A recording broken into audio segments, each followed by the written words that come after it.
Bom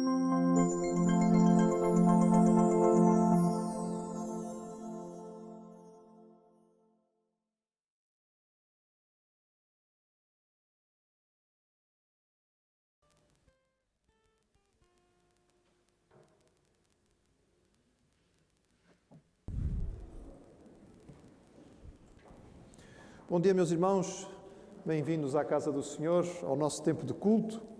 É bom que podemos estar juntos. É claro que com as limitações nós gostaríamos de poder ficar se calhar um bocadinho mais juntinhos, porque com o frio dava jeito, não é? Mas não podemos. Mas de qualquer maneira, eu acho que os irmãos estão protegidos e a máscara, apesar de tudo, nestas ocasiões também ajuda um bocadinho, não é? Fica mais quentinha aqui esta zona. Aprendemos que ela também tem as suas vantagens. Muito bem. Vamos preparar o nosso coração para adorar o nosso Deus e vamos então aproveitar este tempinho de oração silenciosa, cada um de nós voltando a nossa mente para o Senhor enquanto temos a nossa música, o nosso prelúdio instrumental.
Que a graça e a paz do Senhor possa estar com cada um de nós.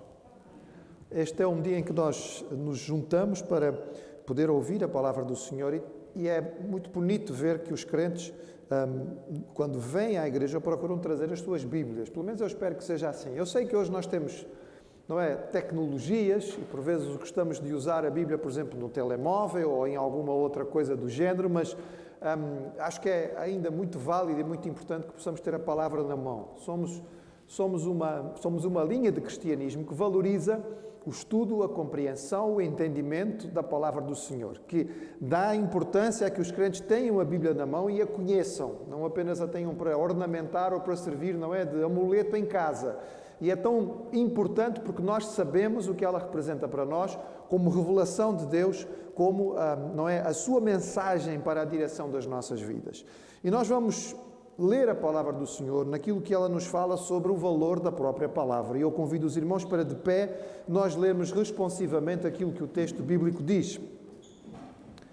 E lemos assim: toda a Escritura, divinamente inspirada, é proveitosa para ensinar, para redarguir, para corrigir, para instruir em justiça, para que o homem de Deus seja perfeito e perfeitamente instruído para toda a boa obra.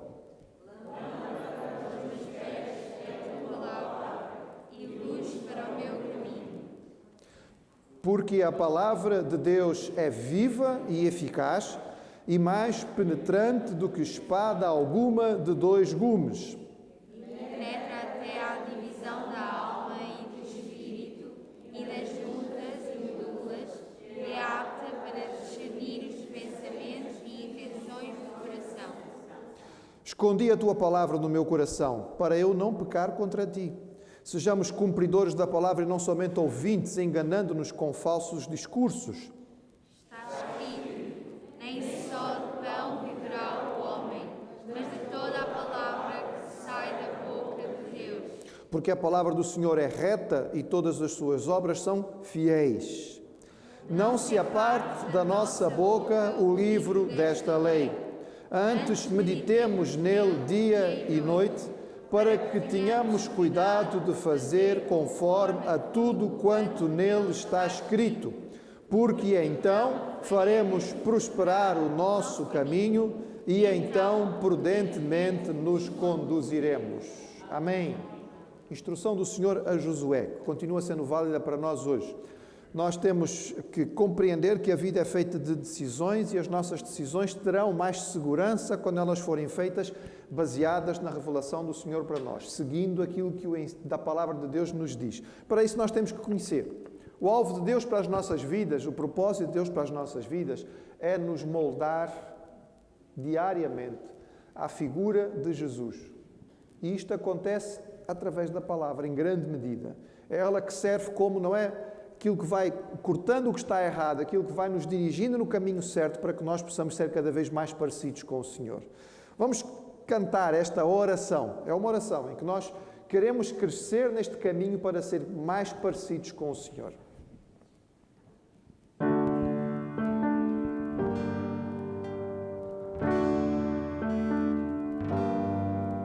De glória.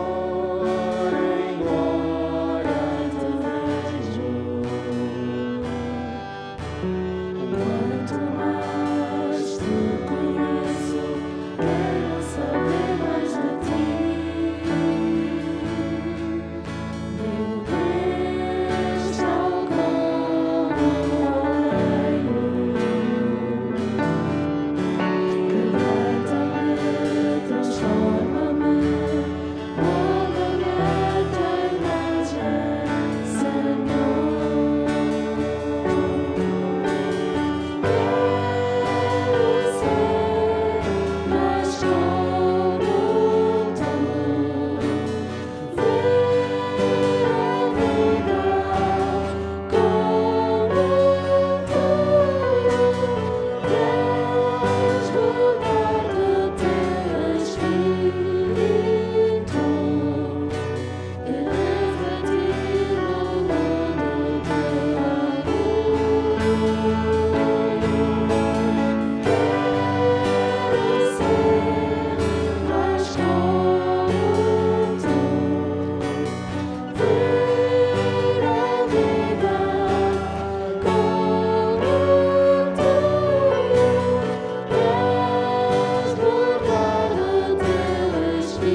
quero ser mais como Tu, ver a vida como Tu. Que coisas sérias que nós dizemos quando cantamos. Como é que nós podemos ficar mais parecidos com Ele? Como é que nós podemos aprender a ver a vida como o Senhor? Nós fazemos isto através da Sua Palavra, em grande medida. É na Palavra que nós encontramos a mente do Senhor para nós. Ele deixou-nos a Palavra na mão, para que nós possamos lê-la, estudá-la, meditar, decorar, conhecê-la, a ponto de, na altura em que as situações surgem, nós olharmos a vida do ponto de vista de Deus e não da nossa perspectiva.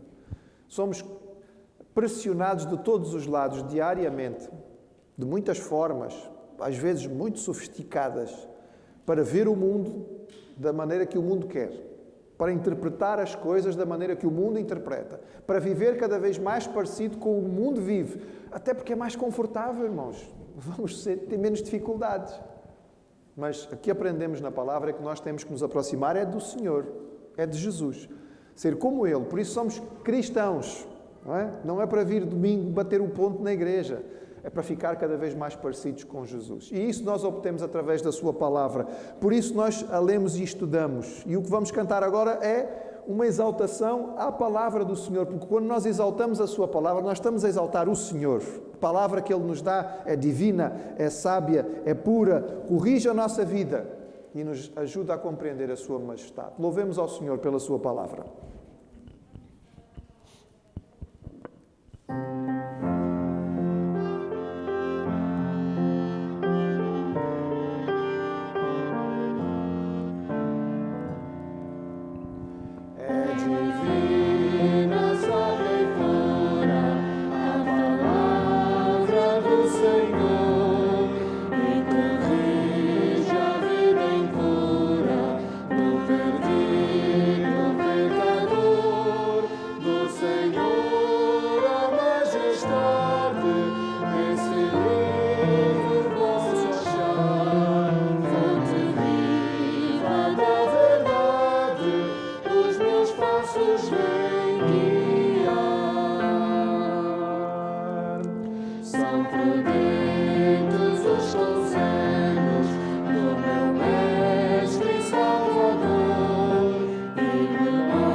Nós te agradecemos nesta hora pela Tua palavra nas nossas mãos. Obrigado, Senhor, porque nós a temos connosco de forma fácil, acessível. Te agradecemos porque ela está na nossa língua, de forma que podemos compreender. Te louvamos, Senhor, porque existem tantos materiais que podem nos ajudar a estudá-la, a compreendê-la melhor. Te agradecemos por aqueles que tens levantado e que a ministram de forma fiel para nos ajudar a seguir o Teu caminho de acordo com aquilo que Tu revelaste. Ó Senhor, nós Te louvamos pela palavra, porque ela é revelação Tua. E nós Te rogamos que Tu nos faças crescer este amor, esta paixão, este carinho, este desejo pela Tua palavra, para que ela possa ser realmente a luz para o nosso dia-a-dia. Nós Te rogamos isto, em nome de Jesus. Amém.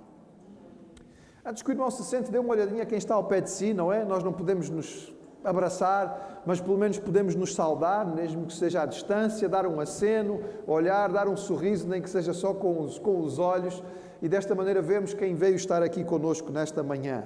Os irmãos podem sentar-se.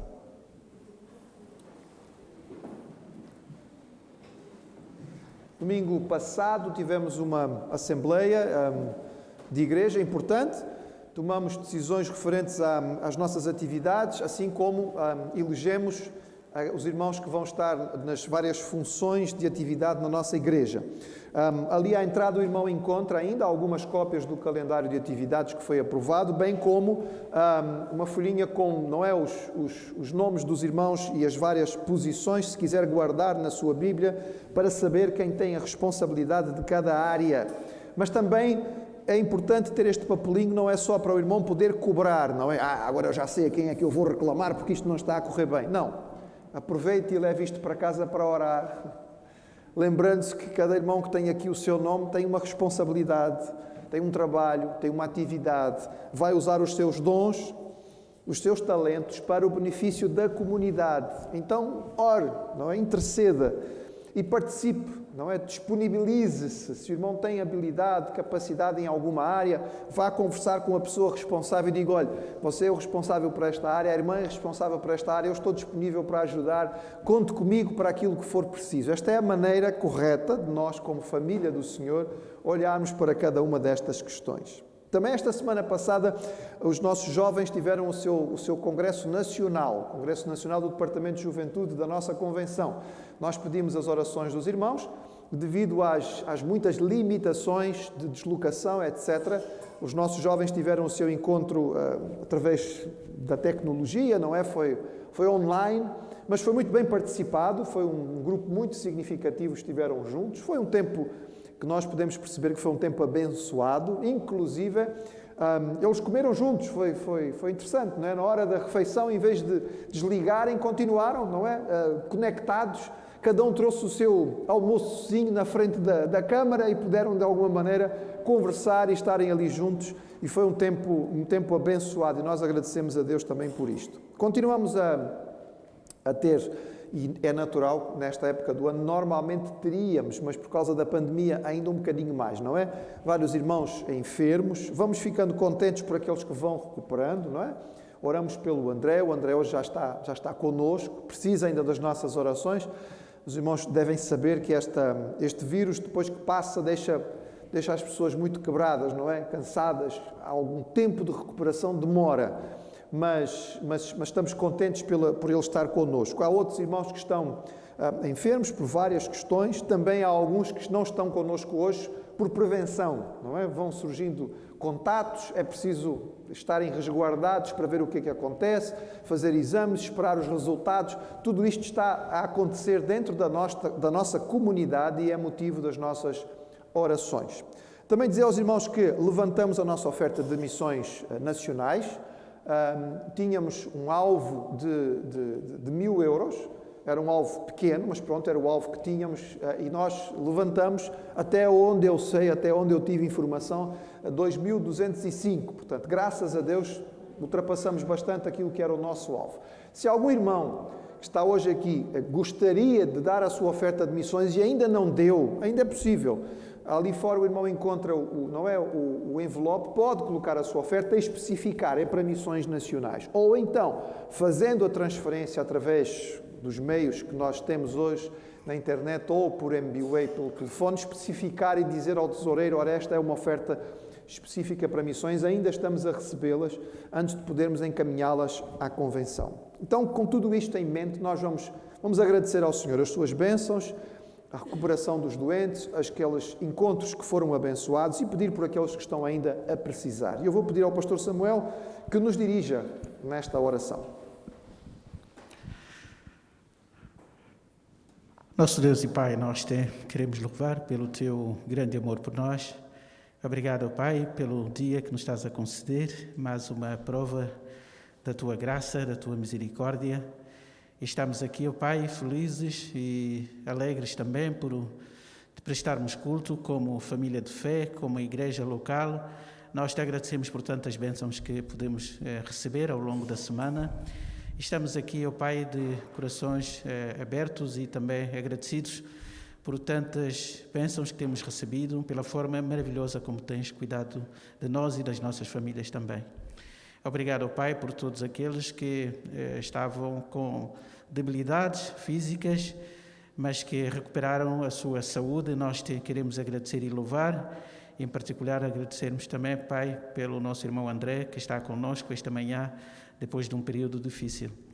E suplicamos também a Tua graça em relação àqueles que ainda continuam a lutar com as dificuldades, com doenças e outros problemas, Pai, de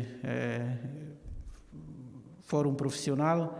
Nós suplicamos que Tu possas providenciar tudo para que haja o bem-estar e também haja alegria em cada um dos Teus filhos, em cada uma das famílias que fazem parte da nossa comunidade.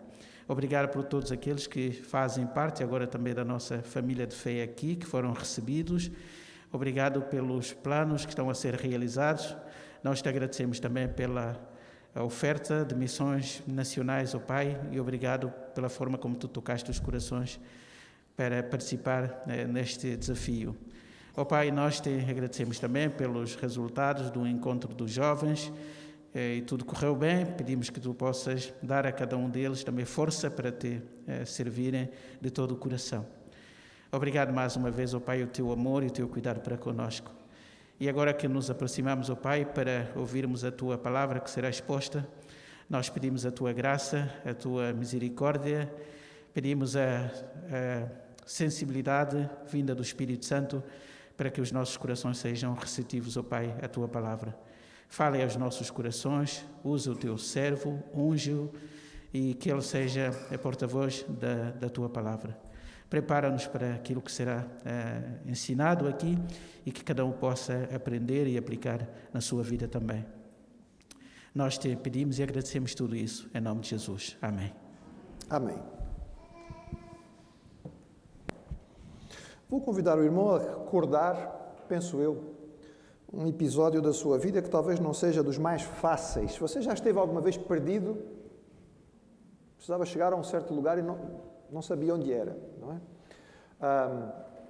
Hoje em dia, os nossos jovens vão até sorrir, porque agora existe uma coisa chamada GPS, não é? Até no telemóvel, e eles hoje em dia não se perdem mais. Acham que não se perdem.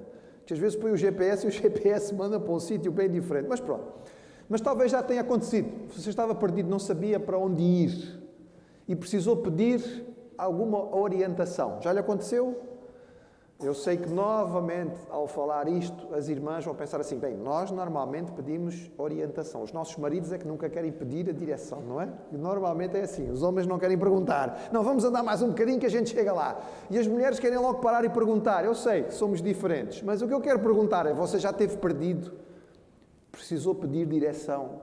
E acho que todos nós já tivemos uma experiência dessa. Agora imagine, você encontrou alguém e mostrou a essa pessoa que precisava ir para o sítio e não sabia muito bem como é que ia, e a pessoa com muito boa vontade então lhe indicou, não, vou mostrar-lhe onde é que é, não é? E mostrou-lhe o caminho. Mas a verdade é que o sítio onde você queria chegar era lá, e a indicação que ela lhe deu foi para lá. E você, em vez de chegar ao sítio onde precisava chegar, percebe depois de bastante tempo que a direção que aquela pessoa deu estava completamente errada. Já lhe aconteceu? Às vezes a pessoa quer ser, não é, agradável, parece ter boa vontade, mas na verdade não conhece a região. Se calhar é mais honesto a dizer, olha, não conheço, do que dizer, olha, eu penso que é por ali. E afinal indicou o caminho completamente errado. Agora imagine um bocadinho pior. Você está perdido, não sabe para onde ir, para e pergunta a alguém a direção. E essa pessoa mostra-se muito bem disposta para ajudá-lo, mas na verdade, a pessoa está muito mal intencionada. E percebendo que você está perdido, ela lhe dá uma direção que vai levá-lo a uma situação de grande perigo. Talvez, por exemplo, vai indicar-lhe você para passar no meio de um bairro onde as coisas não são muito fáceis. Ou você está indo de carro numa direção onde a estrada acaba e há buracos, etc, etc. Se isso lhe acontecesse, como é que você se referiria a essas pessoas que deram a má indicação? Imagine que a pessoa costuma ficar num cruzamento e você naquele dia passou por ela e viu, ela deu a má indicação. Mas depois, mais tarde, agora você já conhece o caminho direito, passou e viu, este indivíduo costuma estar aqui sempre neste cruzamento. Pelos vistos, ele gosta de estar aqui parado a dar indicações. É provável que nós até chamássemos a atenção dos nossos amigos e dissessem: olha, se algum dia passar pelo cruzamento assim, há um fulano que fica ali à direita, muito bem disposto para orientar o caminho, cuidado! Porque esse fulano indica muito mal a direção. É isso que nós encontramos, irmãos, quando abrimos a palavra do Senhor e ouvimos os mestres, orientados por Deus, a chamarem a nossa atenção para o risco das heresias. E Paulo escreveu a carta aos Colossenses especificamente para dizer aos crentes de Colossos: cuidado, porque há uns indivíduos a dar aí indicações muito erradas. E eu convido os irmãos a abrirem novamente, nós estamos a fazer, não é? O acompanhamento, estamos no capítulo 2 da carta aos Colossenses e vamos recordar o texto em que estamos a meditar e voltar então ao ponto onde paramos da última vez. Eu vou convidar os irmãos, Colossenses capítulo 2, nós vamos ficar de pé em reverência à palavra do Senhor e vamos ler dos versos 6 até 15. De alguma maneira, digamos, temos aqui um bloco importante que nós podemos separar. E diz assim, Colossenses 2, de 6 a 15. Ora, como recebestes Cristo Jesus, o Senhor, assim andai nele, radicados, edificados, confirmados na fé, tal como fostes instruídos, crescendo em ações de graças. Cuidado, que ninguém vos venha a enredar com sua filosofia e vã sutileza, conforme a tradição dos homens, conforme os rudimentos do mundo, e não segundo Cristo, porque nele habita corporalmente toda a plenitude da divindade. Também nele estáis aperfeiçoados. Ele é o cabeça de todo o principado e potestade. Nele também fostes circuncidados, não por intermédio de mãos, mas no despojamento do corpo da carne, que é a circuncisão de Cristo, tendo sido sepultados juntamente com ele no batismo, no qual igualmente fostes ressuscitados mediante a fé no poder de Deus que o ressuscitou dentre os mortos. E a vós outros, que estáveis mortos pelas vossas transgressões e pela incircuncisão da vossa carne, vos deu vida juntamente com ele, perdoando todos os nossos delitos, tendo cancelado o escrito de dívida que era contra nós e que constava de ordenanças, o qual nos era prejudicial, removeu inteiramente, encravando-o na cruz e despojando os principados e as potestades, publicamente os expôs ao desprezo, triunfando deles na cruz. Pai, a tua palavra nos é transmitida, ela ficou guardada e nós rogamos que o teu Espírito, aquele que a inspirou, possa nos ajudar a compreendê-la. Nós pedimos em nome de Jesus. Amém. Os irmãos podem sentar-se. Nós tínhamos meditado nos versículos 6 e 7, em que Paulo chamava a atenção dos colossenses, dizendo assim: vocês receberam inicialmente o ensino correto. Não se desviem, fiquem naquilo que vocês receberam. A doutrina inicial que vocês receberam era boa. Então, agarrem-se a ela, criem raízes profundas nela, cresçam, acrescentem de forma sábia dentro daquilo que vocês receberam e louvem ao Senhor abundantemente por aquilo que Ele tem-vos dado. Era isso que ele dizia. Versículo 8, então, ele vai fazer um alerta e a palavra inicial é mesmo quase que um grito. Cuidado! Atenção! Sinal de perigo, não é? Vermelho, grande, fluorescente, não é? Atenção, atenção. É curioso porque Paulo faz este alerta e a orientação que ele vai dar aqui dá-nos logo inicialmente duas ilustrações. A palavra que ele usa inicialmente como chamada de alerta era aquilo que nos faz pensar em avisos na estrada, não é? Quando há um alerta que diz assim, perigo na estrada, não é? A partir daqui há risco. Há muito vento lateral, ou aqui costuma haver descida de terras. Olha, aqui, cuidado, passam animais selvagens. Aviso, atenção, presta atenção no que vai acontecer. Mas a ilustração que Paulo usa é muito forte e certamente chamaria a atenção daqueles que estavam a ouvir, porque ele diz assim, cuidado, para que ninguém vos faça presa sua. Não sei qual é a tradução que o irmão tem. Há várias traduções possíveis, mas a ideia que Paulo está aqui a usar é uma ideia que todas as pessoas conheciam naquele tempo. Paulo está a falar sobre caçadores de escravos. No tempo do apóstolo Paulo, a escravatura era algo muito comum. Podemos dizer que era algo considerado normal dentro daquela sociedade. Havia muitos mercados de escravos, onde as pessoas eram vendidas. Quando nós pensamos em escravos, costumamos pensar naquela imagem da escravatura de África para o Novo Mundo. Não tem nada a ver, irmãos. Havia escravos de todas as raças, todos os povos. Aliás, havia muitos escravos vendidos, por exemplo, em Roma, que eram muito branquinhos, loirinhos, de olhos azuis, porque eram retirados do norte. Eram bárbaros capturados na fronteira do Império e eram trazidos para ser vendidos e eram muito apreciados. Mas havia asiáticos, havia africanos, havia de tudo. O Império Romano era muito grande. E havia pessoas que se especializavam na captura de escravos. Estes indivíduos aprendiam, a sua profissão era a profissão da desgraça alheia. Por exemplo, acompanhavam as tropas. Era muito comum. Iam junto com as tropas romanas, porque sabiam que sempre que havia uma batalha, ao fim da batalha, havia, além dos mortos, uma quantidade de prisioneiros. E estes indivíduos traziam alguma verba e assim que a batalha terminava, iam ter com o responsável, o general, o chefe das tropas, e pagavam para comprar estes prisioneiros. E é claro, pagava 10 e vendia por 30, evidentemente, não é? Porque o produto na origem era mais barato, certo? E comprava ali na boca, digamos, da situação. Toda a gente lucrava. Lucrava o general que vendia os prisioneiros, porque não tinha que os alimentar. Lucrava o caçador de escravos, que desta maneira levava as pessoas. Mas também eles estavam atentos a situações de dificuldade, pessoas que estavam em risco de miséria, pessoas que ficavam empobrecidas, pessoas que perdiam as suas condições. Eles aproveitavam estas oportunidades e caçavam, literalmente, faziam destas pessoas sua presa, os escravizavam e os vendiam. E é isto que Paulo está aqui a dizer. Ele diz, cuidado, cuidado, há por aí indivíduos que são caçadores de escravos e vocês podem ser caçados, vocês podem ser feitos presas. É interessante, irmãos, que ele usa esta imagem para falar sobre as heresias.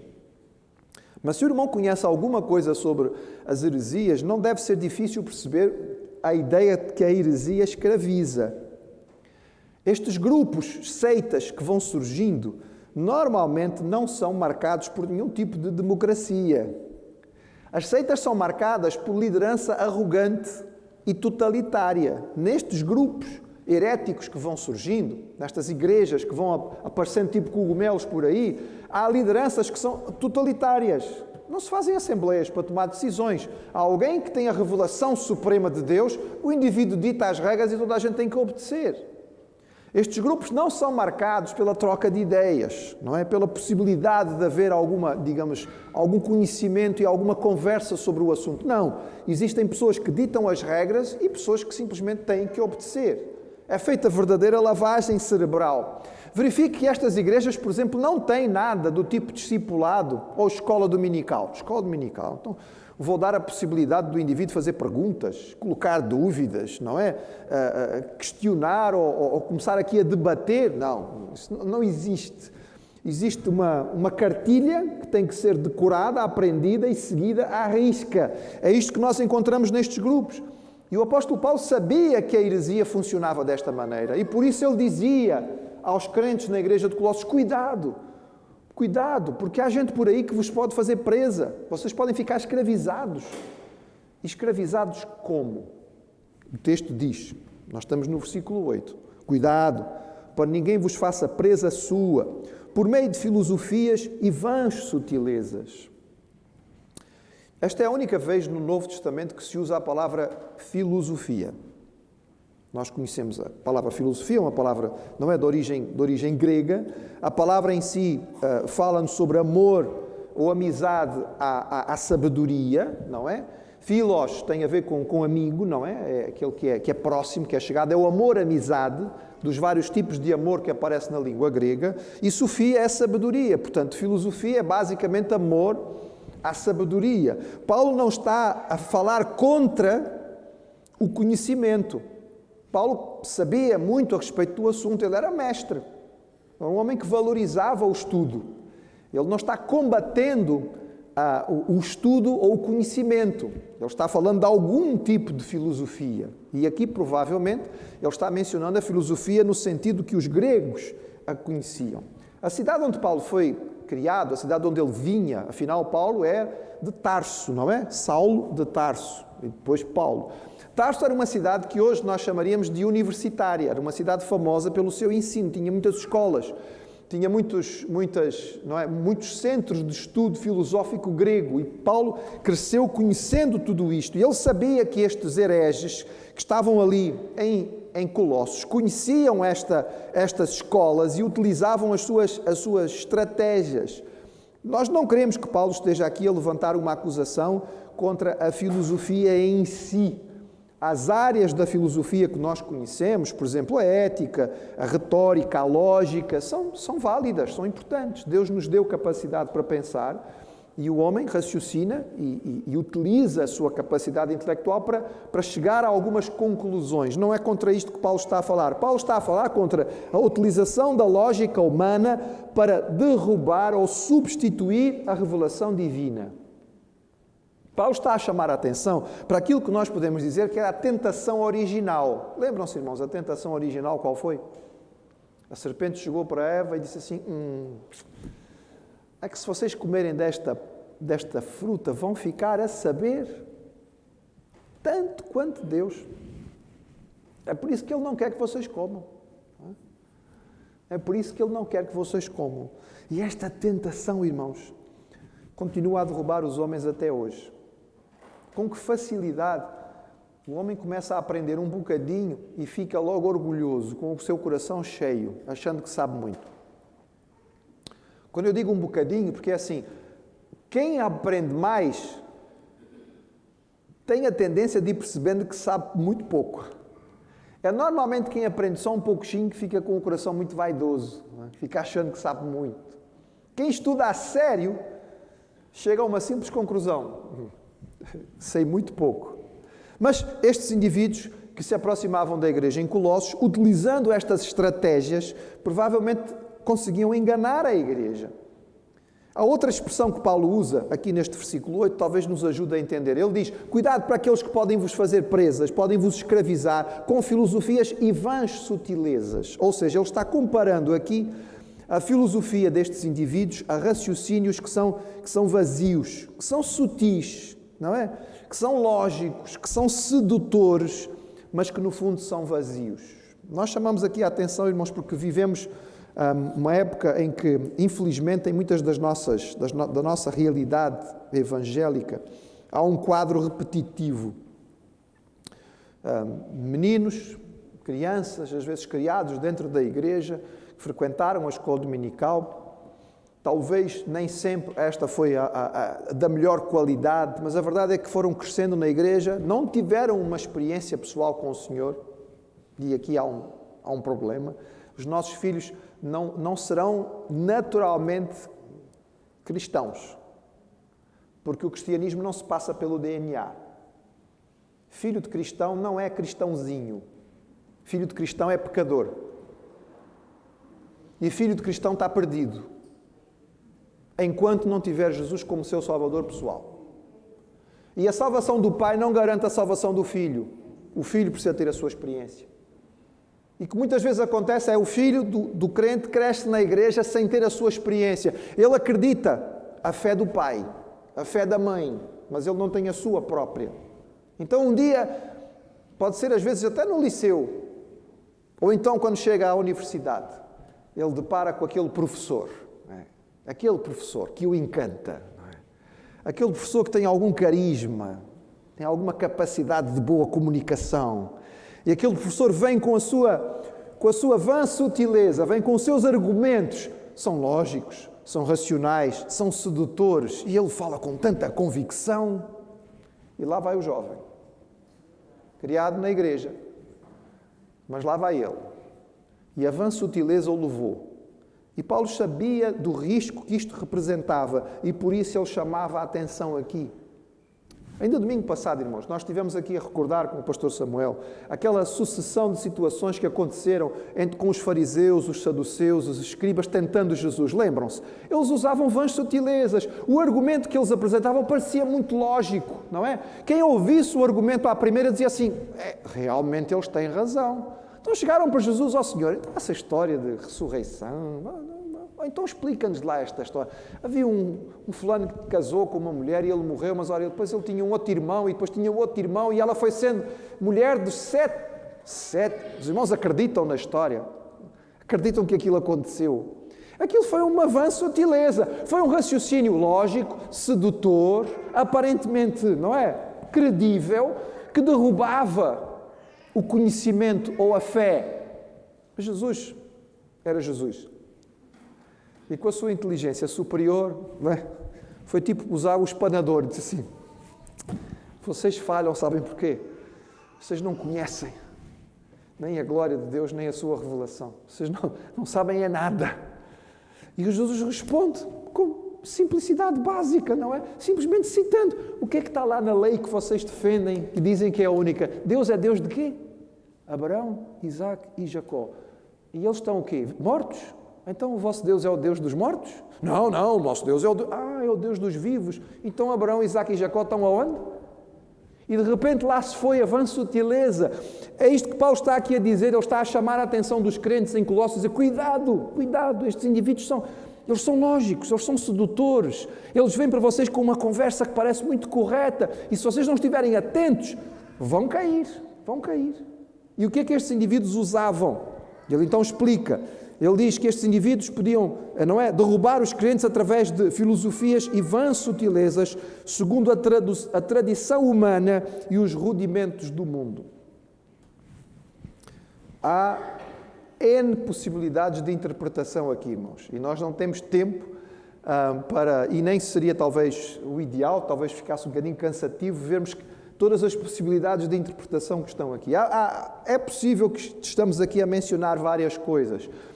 Uma das linhas muito aceitas é que estes indivíduos tentavam apresentar aos crentes de Colossos ideias que teoricamente eram mais antigas, não é? O cristianismo é uma coisa muito recente, apareceu outro dia, mas nós temos o conhecimento que é guardado desde os antigos, não é? As tradições mais velhas e que são estas instruções que foram passadas de geração em geração pelas elites intelectuais, é isso que vocês precisam conhecer. Então, enganavam e iludiam as pessoas, teoricamente, com um conhecimento que era mais antigo, mais anterior.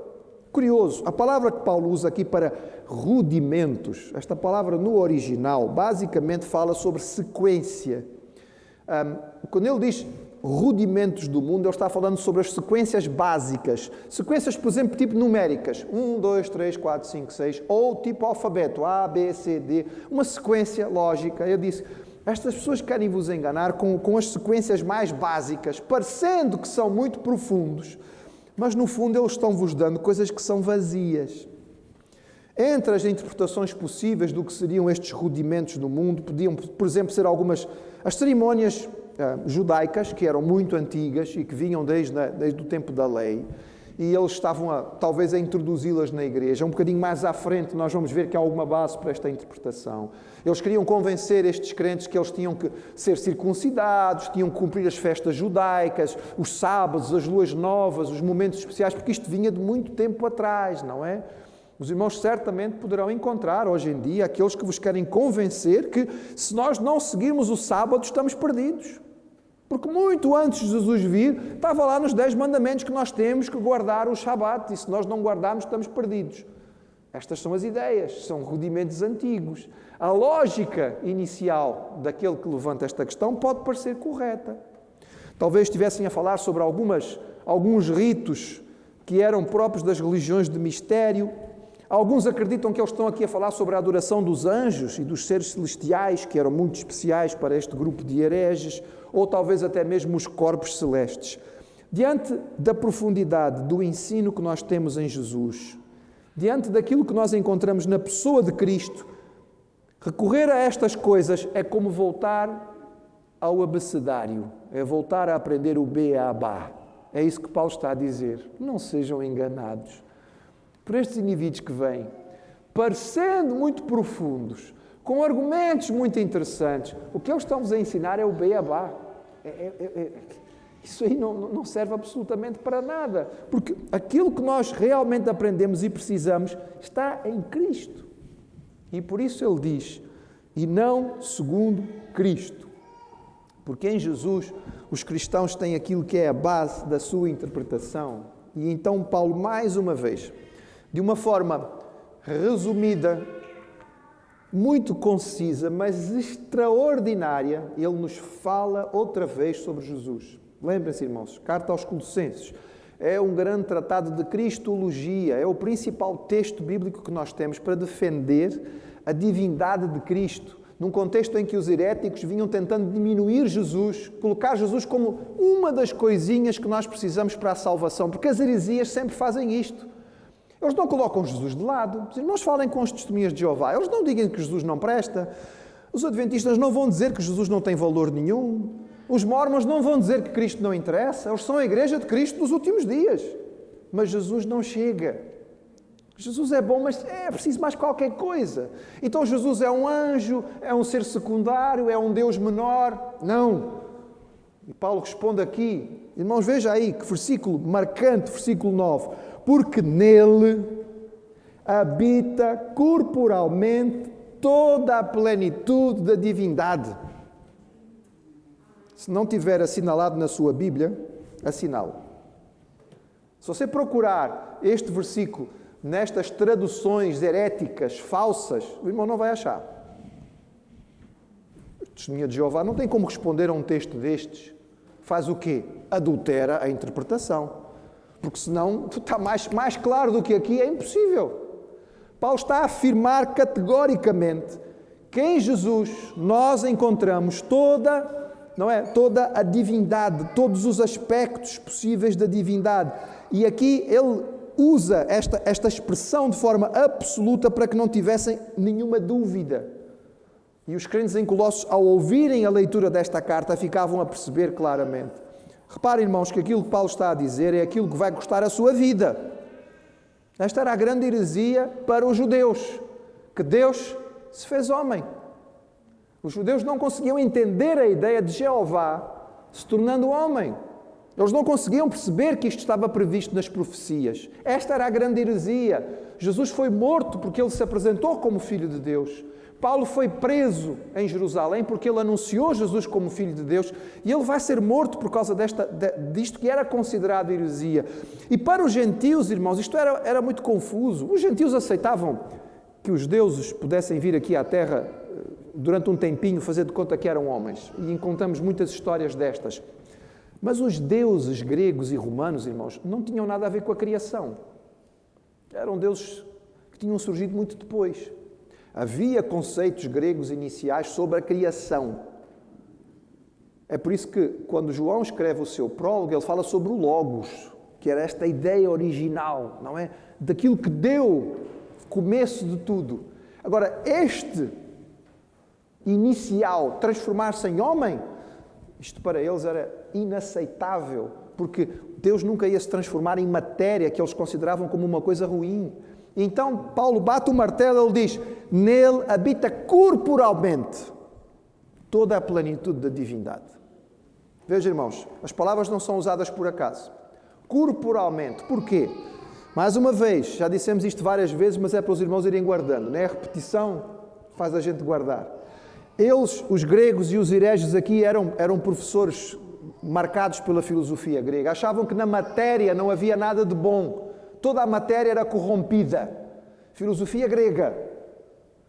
Nós, pela palavra do Senhor, lemos que Deus fez o homem. E fez o homem corpo e alma. E quando Deus fez o homem, a palavra diz que Deus olhou e disse que era muito bom. Ou seja, na matéria que Deus criou não havia nada errado. Depois, capítulo 3, entrou o pecado, mas originalmente não era. Então Jesus se fez homem, e esta é a mensagem que nós encontramos na palavra do Senhor. Judeus e gregos tinham dificuldade em aceitar isto, e então Paulo refere mais uma vez, nele habita corporalmente, ele veio aqui, e fisicamente ele habitou. O que habitou ali? Uma parte de Deus? Uma faísca de Deus? Momentaneamente Deus? Ele diz toda a plenitude. Toda a plenitude. Em Cristo se viu, em forma humana, física, única, especial, a totalidade da divindade possível nesse tipo de revelação. Claro, na revelação física há uma limitação para o Deus que é infinito e eterno. Mas tudo o que era possível nós encontrarmos nesta revelação está ali presente. E era isso que Paulo estava a reafirmar a estes crentes. Ele diz, cuidado, olha, cuidado porque esta gente vem com filosofia. Eles são espertos. Eles vão vos enganar se vocês não estiverem atentos. Eles vêm com muita sutileza, alegando coisas muito antigas, muito profundas, e vão vos enganar, porque aquilo que eles vos trazem não é o importante, que é Jesus. Eles fogem da essência que é Cristo, mas em Cristo nós encontramos fisicamente tudo aquilo que nós precisamos conhecer a respeito de Deus. Nele habita corporalmente a plenitude. E esta plenitude, irmãos, extraordinariamente, segundo Paulo diz, não fica limitada à presença de Jesus. Mas veja o versículo 10. E estais perfeitos ou aperfeiçoados nele, que é a cabeça de todo o principado e potestade.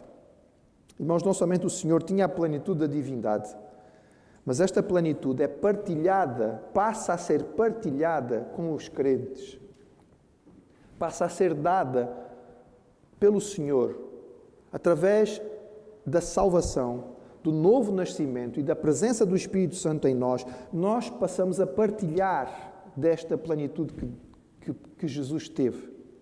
Esse é o destino elevado que Deus tem para o homem.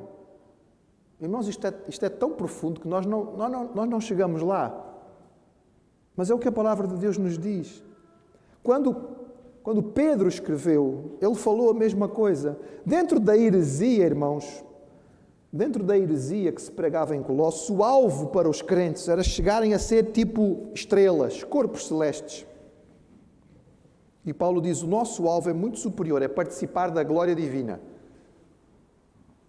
Nele, corporalmente, habitava a plenitude, e nele vocês são aperfeiçoados, nele vocês recebem o crescimento para chegarem a esta plenitude. Quando Pedro escreveu, ele disse assim, pelos quais nos têm sido doados as suas preciosas e muito grandes promessas, para que por elas vos torneis co-participantes da natureza divina. Irmão, ouviu bem? Co-participantes da natureza divina. Este é o alvo que é dado para o crente, irmãos. Não é uma coisa pequenina. Isto é um propósito gigantesco da nossa vida. Mas como é que nós vamos poder participar? Nós vamos ficar iguais a Deus? Não temos como. Então como é que nós vamos poder participar de alguma forma da grandeza, da glória do nosso Deus? Uma ilustração talvez possa ajudá-lo. Ajudou-me, a mim. Espero que possa ajudá-lo assim. Imagine que você pega um vaso grande, não tem nada lá dentro, e você se aproxima do mar. Vai aqui, nós estamos numa cidade marítima, não é fácil. Você chega ali a Belém ou aproxima-se ali do mar.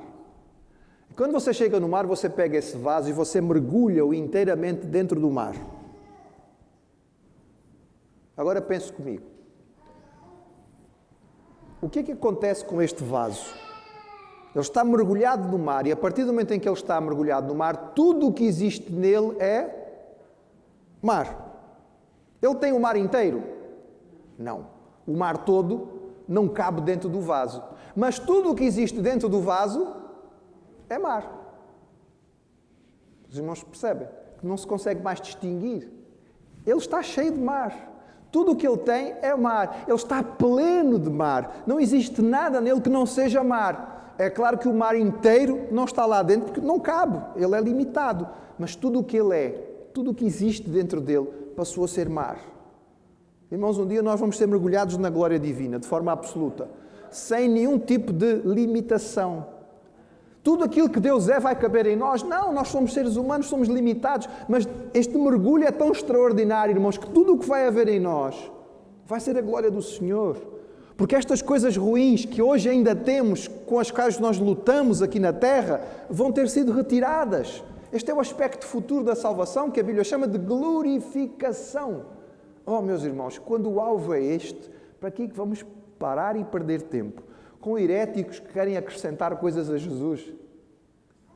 E por isso eu volto ao princípio. Por isso Paulo dizia aos crentes em Colossos, cuidado, cuidado. Tem uns indivíduos por aí que estão a tentar escravizar-vos. Eles vão vir com conversa interessante. A lógica pode até ser sedutora. Vão tentar vos dizer que eles têm conhecimentos muito antigos, coisas muito rudimentares, e que com isto vocês vão chegar a um novo desenvolvimento. Eles não sabem quem é Jesus, não entendem quem é Cristo, não percebem que nele habita corporalmente a plenitude da divindade e que nele nós somos feitos participantes desta natureza extraordinária divina. Este é o alerta que Paulo faz. E este é o alerta que fica para nós, irmãos, no que diz respeito à importância de nós estarmos atentos aos ensinos sutis que vão surgindo para nos desviar daquilo que é a sã doutrina. Como crentes em Cristo, com a palavra de Deus na mão, nós devemos estar preparados para identificar a falsidade, fugir dela, porque nós encontramos em Cristo tudo aquilo que nós precisamos e nele nós temos a nossa certeza. Então, crer, conhecer e viver pela palavra é aquilo que nós somos chamados a fazer e a viver. E quando o fizermos, estaremos no caminho certo e estaremos com o Senhor. E é isso que nós vamos cantar neste momento. Ficando de pé, adorando ao Senhor, nós vamos cantar, crer e observar tudo quanto ordenar, porque o fiel obedece ao que Cristo mandar.